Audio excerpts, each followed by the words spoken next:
Greg, how are you? Hello, good. Hi, George with Latino Review. Nice to meet you. So you got this new movie, Life as We Know It. Life as We Know It. Okay, where was this shot out, first of all? Shot in Atlanta. In Atlanta. So the whole film takes place in Atlanta, or that's just where you shot it? Actually, we did Atlanta for Atlanta. Okay, why the choice to go to Atlanta to shoot that? Well, yeah, it felt right environmentally for the film. There were certain, just a little cheaper to make it there, so that was good.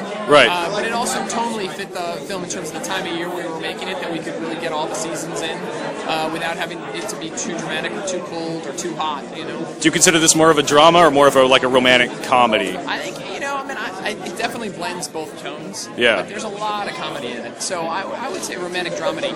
A romantic dramedy? To use the lingo of the business. Like something that you think guys would be attracted to go see without their girlfriends, dragging them to. I definitely think. I think anybody who's been a parent, which is very universal, obviously, will identify with large sections of this film. And can you give me just a brief synopsis on what it's about? Because we don't know anything really. Go on a blind date at the beginning of the movie. It's a horrible blind date set up, and then within 10 minutes end up raising a kid together due to some unforeseen circumstances. And so they have to connect and try to raise it, and it chronicles the first year of them raising a child and how they sort of everything they go through and how they fall in love. So there are a lot of dramatic moments then for this. And also very, very comedic. And you're also you produced and wrote Green Lantern. Yes, I did. Shooting right now. Shooting right now. Started on Monday.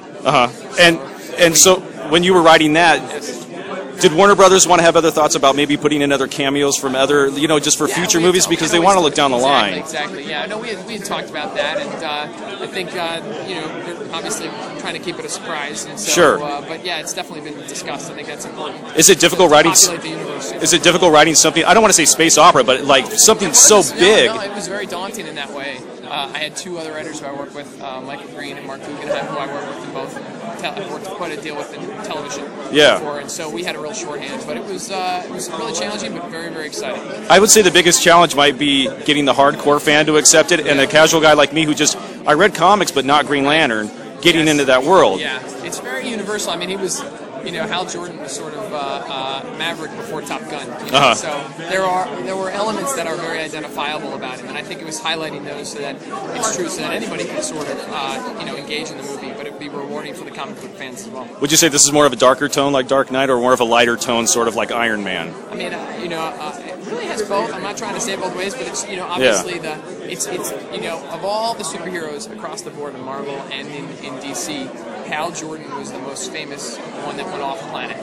So I think the element about it that's really the most exciting is the space element, Cool. Which hasn't been in one of these films before. Great. Thanks a lot, man. I appreciate it. Thanks for your time.